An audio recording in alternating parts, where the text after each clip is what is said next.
ஞானானந்தமயம் தெய்வம் நிர்மலஸ்படிகாகிருதியும் ஆதாரம் சர்வ வித்யாநாமய கிரீவம் பாஸ்மகே. நேயர்கள் அனைவருக்கும் அஸ்ட்ரோ KS ஐயங்காரின் பணிவான நமஸ்காரங்கள். மாத பலன் குரோதி வருஷம் தை மாதத்தினுடைய பலன்களை பார்க்கலாம். முதல்ல இந்த குரோதி வருஷம் தை மாதம் அப்படின்றது 14/1/2025 12/2/2025 வரலும் உண்டான காலகட்டத்தை குரோதி வருஷம் தை மாதம்னு சொல்கிறோம். இந்த மாத பலனில் பொதுவாகவே நம்ம சௌரமானம்னு சொல்லக்கூடிய சூரியன் ஒரு ராசியிலிருந்து அடுத்த ராசிக்கு மாறுறதை வச்சு தான் மாதத்தை வைத்து குறிப்பிடுறோம். நம்ம இந்த மாத பலன் முதல்ல இந்த மாதத்தினுடைய கோல்சாரம் என்ன, அதற்கு பிறகு இந்த மாதத்தில் வரக்கூடிய மாற்றங்கள், அதாவது வேகமாக செல்லக்கூடிய மாத கிரகங்களுடைய மாற்றங்கள், அது தவிர இந்த மாதத்தில் வரக்கூடிய விசேஷ நாட்கள் அப்படின்றத பார்க்கலாம். இந்த மாதத்தினுடைய கோல்சாரம் அப்படின்னு பார்த்தாலேயானால் ரிஷபத்தில் குரு வக்கரத்திலையும், கடகத்தில் செவ்வாய் வக்கரத்திலையும், கன்னியில் கேது, தனுசுவில் புதன், மகரத்தில் சூரியன், கும்பத்தில் சனி சுக்கிரன், மீனத்தில் ராகு. இந்த மாதத்தில் பார்த்தாலேயானால் வரக்கூடிய மாற்றங்கள் அப்படின்னு சொல்லக்கூடியது 18ஆம் தேதி 18/1/2025 அன்றைக்கி செவ்வாய் வக்கரகதியில் மிதுனத்துக்கு போகிறார். அதாவது புனர்பூசம் 1ஆம் பாதத்துக்கு போகிறார். அதற்கு பிறகு பார்த்தாலேயானால் 19ஆம் தேதி அன்றைக்கி மகரத்தில் புதன், அதாவது 19ஆம் தேதி மாதம் பிறந்து ஒரு 4-5 நாள்லேயே புதனும் சூரியனோடு சேர்ந்து இருக்கக்கூடிய காலகட்டம். அதற்கு பிறகு இந்த மாதத்தில் 28/1/2025 சுக்கிரன் கும்பத்திலிருந்து மீனத்தில் போய் உச்சமாறார், ராகுவோட சேர்க்கை. அதற்கு பிறகு இந்த மாதத்தில் 5/2/2025 அன்னைக்கு புதன் கும்பத்திற்கு சனியோடு சேர போகிறார். இது இந்த மாதத்தினுடைய கோல்சார மாற்றங்கள், இந்த மாதத்தினுடைய மாத கிரகங்களுடைய மாற்றங்கள். இந்த மாதம் பிறக்கிறது அப்படின்னு பார்த்தோம்னா மகர மாதம், அதாவது 14ஆம் தேதி மதியம் 2:55 தான் மாதம் பிறக்கிறது. அதனால் உத்தராயணம் புண்ணிய காலம் அப்படின்னு ஆரம்பிக்கிறதே உத்தராயணத்துக்கு மகர மாதத்துக்கு சூரியன் போகிறதே மத்தியானம் 2:30 மணிக்கு மேலே தான். அதனால் தை பொங்கல் வைக்கக்கூடிய நேரமும் நான் உங்களுக்கு பார்த்து இன்டிமேட் பண்ணுறேன். சரி, இந்த மாதத்தில் வரக்கூடிய விசேஷ நாட்கள் என்ன அப்படின்னா, இந்த மாதம் பிறந்த உடனே 14ஆம் தேதியே தை பொங்கல் மிகவும் விசேஷம். உழவர்களுக்கெல்லாம் பெரிய ஏற்றத்தை கொடுக்கக்கூடியது உத்தராயண புண்ணிய காலம்னு சொல்கிறோம். அதுக்கப்புறம் 15ஆம் தேதி மாட்டுப்பொங்கல், காணும் பொங்கல்னு சொல்லுவாங்க. ரிலேட்டிவ்ஸ் எல்லாரையும் கூப்பிட்டு வச்சு, அதாவது ரிலேட்டிவ்ஸ்னால் அக்கா தங்கைகள் எல்லாருமே அந்த காலகட்டத்தில் பிடி வச்சு அதன் மூலியமாக ஒரு ஒரு ஒற்றுமை, அதை தவிர எல்லாருமே ஒன்றா இருக்கக்கூடிய காலகட்டமாக அமையிறது. இந்த மாதத்தில் பார்த்தோம்னா உத்தராயணம் அப்படின்றதுனால தேவர்களுக்கு பகல் பொழுதாக சொல்லக்கூடியது. அதனால் ஒரு பெரிய ஏற்றமான விஷயம். எல்லா விஷயங்களும் இந்த மாதம் மொத்தமே பார்த்தோம்னா நிறைய முகூர்த்தங்கள் நல்லபடியாகவே இருக்கும். அதாவது பொதுவாகவே தை மாதம்னு சொன்னோன்னா முகூர்த்தங்கள் அதிகமாக இருக்கக்கூடிய காலகட்டம். இந்த வருஷம் சற்று கம்மியாக இருக்கும். ஏன்னா குருவும் வக்கரகதியில் செவ்வாயும் வக்கரகதியில் இருக்கிறதுனால இந்த முகூர்த்தங்கள் பார்த்து வைக்கிறது கொஞ்சம் கஷ்டமாக இருக்குது. கொஞ்சம் பார்த்து இது பண்ணுறது நல்லது. ஏன்னா 2 கிரகங்களும் ரொம்பவும் முக்கியமான கிரகங்கள் திருமணத்தை பொறுத்தவரையிலும். அந்த 2 கிரகங்களும் வக்கரத்தில் இருக்கிறதுனால சற்று இந்த முகூர்த்த தினங்களுக்கு சற்று பின்னடைவு இருக்கிறதா பார்க்குறேன். அடுத்தது பார்த்தீங்கன்னா இந்த மாதத்தில் தியாகராஜ ஆராதனை, அதாவது சத்குரு தியாகராஜர் அப்படின்னு திருவையாறில் அவருடைய ஆராதனை விழா நடக்கும். அதாவது பஞ்சரத்ன கீர்த்தனை இதெல்லாம் ரொம்ப அபூர்வமாக அதிசயமாகவும் நடக்கக்கூடிய காலகட்டமாக அமைய போகிறது. இந்த வருஷம் பார்த்தோன்னா அது தியாகராஜ ஆராதனை 18/1/2025 அன்றைக்கி இது வருது. அதற்கு பிறகு பார்த்தோம்னா 21ஆம் தேதி அன்றைக்கி 21/1/2025 அன்றைக்கி அஷ்டகான்னு போட்டிருக்கும். அதாவது அஷ்டகா அன்வஷ்டகா அப்படின்றது சப்தமி அஷ்டமி நவமி இந்த 3 தினங்கள் மார்கழி தை மாசி பங்குனி இந்த 4 மாதங்களும் தர்ப்பணம் பண்ணுறது. இந்த வருடத்திற்கு 96 தர்ப்பணம்னு சொல்லக்கூடியதில் இந்த 12ம் அடங்கும். அது ரொம்ப முக்கியமான விஷயம். இது தவிர பார்த்தாலேயானால் இந்த மாதம் இந்த தை மாதத்தில் வாஸ்து புருஷன் கண் விழிக்கும் நேரம் வேறு வருது. மிகவும் விசேஷமான காலகட்டம்.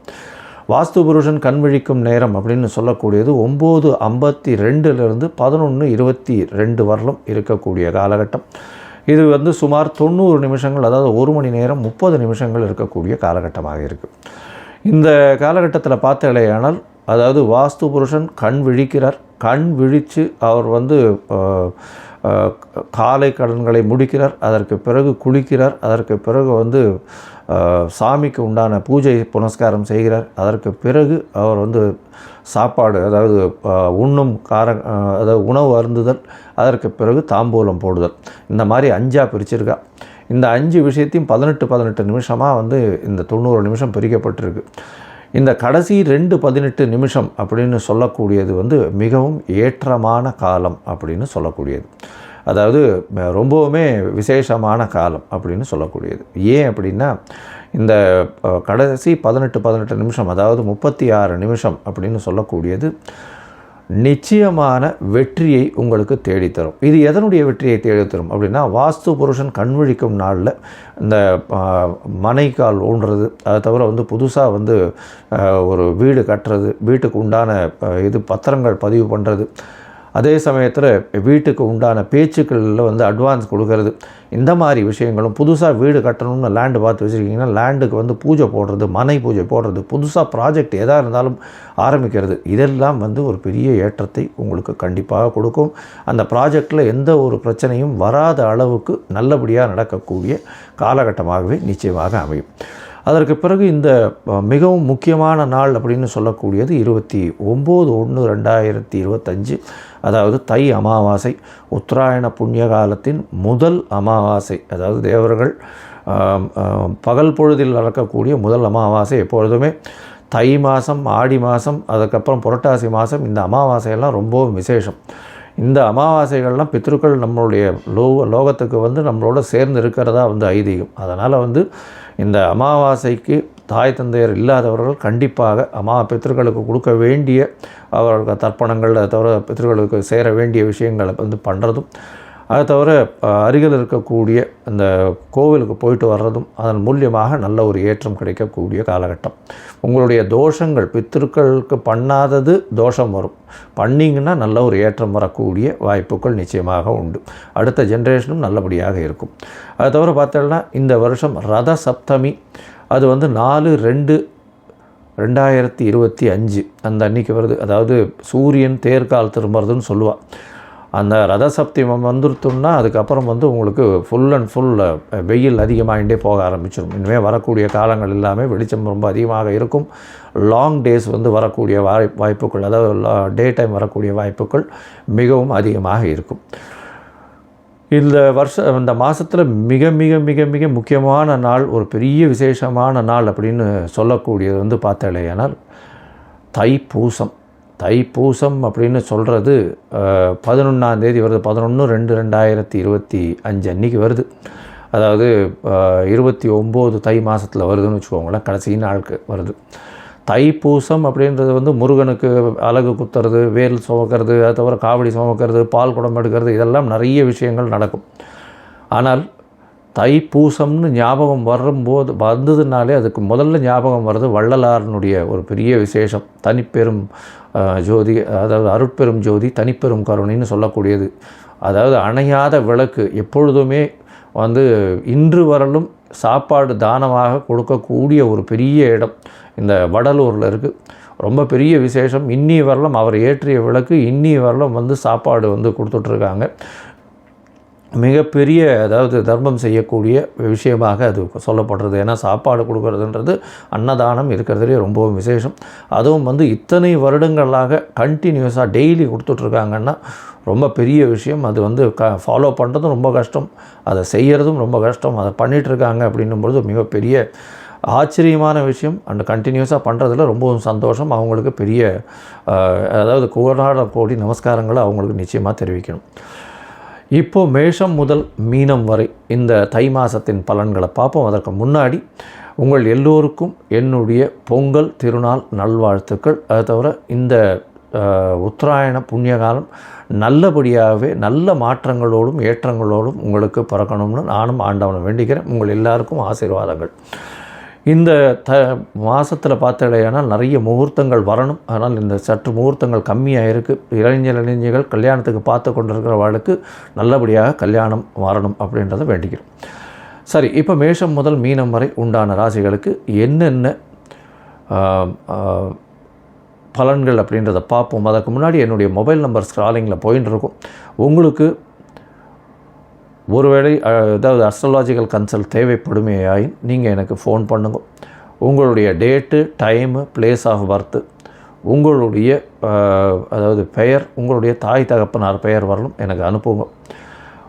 என்னுடைய கட்டணம் என்னன்னு சொல்கிறேன், அந்த கட்டணத்தை அனுப்புங்க. அதற்கப்புறம் வந்து நீங்கள் உங்களுடைய ஜாதகத்தை போட்டுட்டு அதில் சந்தி இருக்கான்றதை பார்த்துட்டு, பொதுவாகவே நான் பார்க்கும்பொழுது அந்த சந்தியிலேயே வந்து நிறைய பேர் வந்து சந்தியிலேயே வந்து ராசி தெரியாமையோ நட்சத்திரம் தெரியாமையோ இருக்கா. ஏன்னா மிருகசீரிஷ நட்சத்திரம் ரிஷபத்திலையும் வரும், மிதுனத்திலையும் வரும். விசாக நட்சத்திரம் பார்த்தீங்கன்னா துலாத்திலையும் வரும், விருச்சிகத்திலையும் வரும். அந்த மாதிரி உடைந்த நட்சத்திரங்கள் 2 ராசியிலையும் வரும். அதனால் எந்த ராசினே தெரியாமல் இவ வாட்டுக்கு 40-50 வயசு வரலும் வந்து மிருகசீரிஷம்னு ரிஷபராசிக்கு வந்து அர்ச்சனை பண்ணிட்டு இருப்பாள். ஆனால் அவள் ரிஷபராசியில் இருப்பாள். அதாவது மிதுன ராசிக்கு அர்ச்சனை பண்ணிட்டு இருப்பாள், ரிஷபராசியில் இருப்பாள். அந்த மாதிரியான நிறைய மாற்றங்கள் இருக்குது. அதனால் இதை தெரிஞ்சுக்கோங்க முதல்ல. அதுக்கப்புறம் உங்களுடைய தசாபுக்தி அந்தரம் சூக்ஷ்மம். ஏன்னா எந்த ராசியோ அதே மாதிரி லக்ன சந்தி இருந்துருத்துனா அந்த லக்னம் சந்தியாக போச்சு ஆனால் நிச்சயமாக அந்த லக்னத்தின் சுபர் வேறையாக மாறிடுவார். அதனால் உங்களுக்கு நல்ல காலம் நடந்துட்டுருக்கு, தசை நல்லா நடந்துட்டுருக்கு நீங்கள் நினச்சிட்டு இருப்பீங்க, அந்த தசை நல்லபடியாகவே இருக்காது. அதனால் இன்றைய காலகட்டம் எப்படி இருக்குது, அதை தவிர இன்றைய கோல்சார பிரகாரமும் உங்களுடைய தசாபுக்தி அந்தரம் சூக்ஷ்மம் பிரகாரமும் என்ன ஒரு பலன் இருக்குது அப்படின்றத பார்த்து உங்களுக்கு சொல்கிறேன். இப்போது மேஷம் முதல் மீனம் வரை ஒரு ராசியாக பார்க்கலாம். மிதுனம், மிருகசீரிஷம், திருவாதிரை, புனர்பூசம், இந்த 3 நட்சத்திரம் 9 பாதங்களை கொண்ட ராசி. ராசியின் அதிபதி அப்படின்னு சொல்லக்கூடியவர் புதன். உங்களுடைய ராசிக்கு பார்த்தேலையானால் 6ஆம் இடத்துல இருக்கார். இந்த அதாவது 6ஆம் இடம் 7ஆம் இடத்துல இந்த மாதம் ஆரம்பத்துலேருந்து இருக்கார். சப்தமத்தில் உங்களுடைய ராசியை பார்க்குறார். நல்ல ஒரு விசேஷம், உடல் நலத்தில் நல்ல ஒரு ஏற்றம் இருக்கும். அதற்கு பிறகு பார்த்தோம்னா 18ஆம் தேதி அன்றைக்கி 18/1/2025 அன்றைக்கி உங்களுடைய ராசிக்கு 8ஆம் இடத்துல போகிறார். சூரியனோடு சேர்ந்து இருக்கக்கூடிய காலகட்டமாக அமைய போகிறது. இந்த மாதத்தில் உங்களுடைய ராசிக்கு 2ஆம் இடத்துல இருக்கக்கூடிய செவ்வாய் வக்கரகதியில் இருக்கார். இருந்தாலும் 18ஆம் தேதி அன்றைக்கி 18/1/2025 அன்றைக்கே வந்து உங்களுடைய ராசியிலேயே வக்கரகதியில் வரார். அதனால் உடல் நலத்தில் சற்று கவனமாக இருக்கிறது ரொம்பவும் நல்லது. அதுவும் வந்து இந்த இரத்த சம்பந்தமான பிரச்சனைகள், உடல் உஷ்ண சம்பந்தமான பிரச்சனைகள் வரக்கூடிய வாய்ப்புகள் நிச்சயமாக இருக்கும். கண்டிப்பாக உடல் நோய் வரக்கூடிய வாய்ப்புகள் உண்டு. ரொம்ப ஜாகிரதையாக பார்த்துக்கிறது ரொம்பவும் நல்லது. உங்களுடைய ராசிக்கு பார்த்தலையானால் 4ஆம் இடத்துல கேது பகவான் இருக்கிறதுனால நிச்சயமாக உங்களுடைய சுகங்கள் பெறக்கூடிய வாய்ப்புகளும், வீடு விற்கலாமா அந்த மாதிரியான பிரச்சனைகள், வீட்டுக்கு உண்டான லிட்டிகேஷன்ஸ் வரக்கூடிய வாய்ப்புகளும், தாயின் உடல்நிலையில் சற்று பின்னடைவும் இருக்கக்கூடிய காலகட்டமாக அமைய போகிறது. இந்த மாதத்தில் உங்களுடைய ராசிக்கு 7ஆம் இடத்துல இருக்கக்கூடிய புதன் 19/1/2025 அன்றைக்கி 8ஆம் இடத்துக்கு போகிறார். இதன் மூலியமாக பார்த்தலையானால் சூரியனும் புதனும் சேர்ந்து இருக்கக்கூடிய காலகட்டமாக அமையிறது. உங்களுடைய ராசிநாதனே 8ஆம் இடத்துல மறையிறதுனால படிப்புக்கு கவலை இருக்காது. இருந்தாலும் உடல் நலத்தில் சற்று ஜாகிரதையாக இருக்கிறது ரொம்பவும் நல்லது. வெளிநாடு போகணுன்னு பார்த்துட்டு இருக்கவர்களுக்கு திடீர் வெளிநாடு பிரயாணம் வரக்கூடிய வாய்ப்புகள், ஷார்ட் ட்ரிப் வரக்கூடிய வாய்ப்புகள் நிச்சயமாக உண்டு. ராசிக்கு 9ஆம் இடத்துல சனியும் சுக்கிரனும் இருக்கிறது ரொம்பவும் விசேஷம். ராசிக்கு 5ஆம் அதிபதியான சுக்கிரன் உங்களுடைய ராசிக்கு 10ஆம் இடத்துல 9ஆம் இடத்துல இருக்கிறது பெரிய ஏற்றம். இதன் மூலியமாக தந்தையின் மூலியமாக உங்களுக்கு ஒரு பெரிய ஏற்றம் கிடைக்கும். அது பாக்கியஸ்தானம்ன்றதுனாலும் பாக்கியாதிபதி அப்படின்னு சொல்லக்கூடியவரான சனியும் அங்கேயே இருக்கிறது பெரிய ஏற்றத்தை கொடுக்க போகிறது. இதன் மூலியமாக உங்கள் தந்தையின் மூலியமாக நல்ல ஒரு ஏற்றம் கிடைக்கக்கூடிய காலகட்டம். வெளிநாடு போய் படிக்கக்கூடிய வாய்ப்புகள் நிச்சயமாக உண்டு. உங்களுடைய அபிலாஷைகள், உங்களுடைய எண்ணங்கள் எல்லாமே நிறைவேறக்கூடிய காலகட்டமாக அமைய போகிறது. உங்களுடைய ராசிக்கு 10ஆம் இடத்துல ராகு பகவான் இருக்கார். தொழிலில் பெரிய மாறுதல்கள், ஏற்றங்கள் இருக்கக்கூடிய காலகட்டம். தொழிலில் வந்து வேறு மதத்தினர், வேறு இனத்தவர் மூலியமாக நல்ல ஒரு ஏற்றம் கிடைக்கக்கூடிய வாய்ப்புகள் நிச்சயமாக உண்டு. இந்த மாதம் தை மாதம் பார்த்தாலேயானால் உங்களுடைய ராசிக்கு சுக்கிர பகவான் 10ஆம் இடத்துக்கு 28/1/2025 இன்றைக்கி வரார். இந்த காலகட்டத்தில் பார்த்தாலும் ராகுவும் சுக்கிரனும் சேர்ந்து இருக்கக்கூடியதுனால பெண்களின் மூலியமாக நல்ல ஒரு ஏற்றமான செய்தி வரக்கூடிய வாய்ப்புகள் நிச்சயமாக இருக்குது. இந்த மாதத்தில் உங்களுடைய ராசிக்கு 12ஆம் இடத்துல இருக்கக்கூடிய வக்கர குரு அவர் வந்து பரிவர்த்தனை யோகத்தில் வேற போகிறார். அதாவது 10ஆம் அதிபதியும் 12ஆம் அதிபதியும் பரிவர்த்தனை யோகம் பெறதுனால கணவன் மனைவிக்குள்ளே நல்ல ஒரு அந்யோன்யம் இருக்கக்கூடிய காலகட்டமாக இந்த மாதம் அமைய போகிறது. ஏன்னா 28/1/2025 அப்போது சுக்கிரனும் உங்களுடைய ராசிக்கு 10ஆம் இடத்துல வர்றதுனால பரிவர்த்தனை யோகம் வர்றதுனாலையும் பெரிய ஏற்றம் இருக்கும். தொழில் மூலியமாக வெளிநாடு வெளியூர் போகக்கூடிய பாக்கியம் நிச்சயமாக வரும்.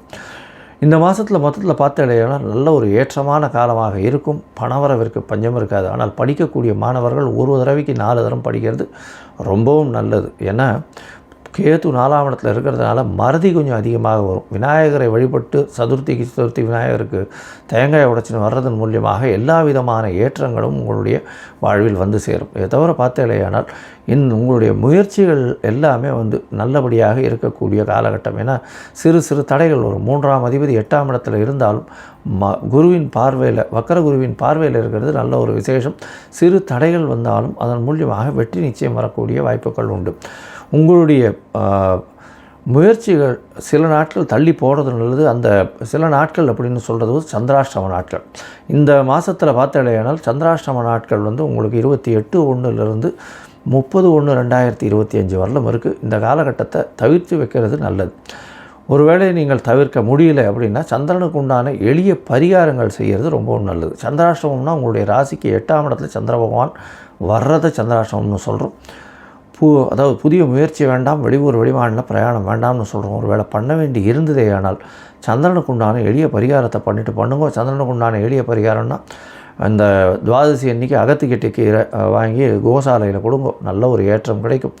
இல்லைன்னா இது பால் அபிஷேகத்துக்கு கோவிலில் கொடுத்துட்டு வாங்க, நல்ல ஒரு ஏற்றம் கிடைக்கக்கூடிய காலகட்டம்.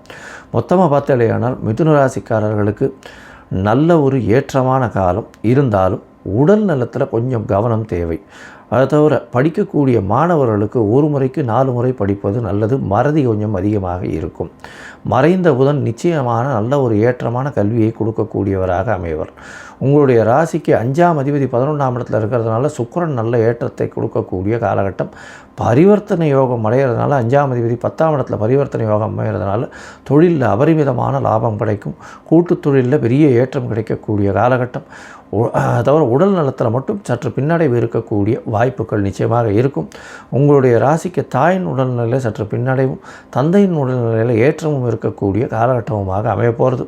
வெளிநாடு போய் படிக்கணும்னு பார்க்குற மாணவர்களுக்கு நல்ல ஒரு ஏற்றம் கிடைக்கக்கூடிய காலகட்டமாக அமையப்போகிறது.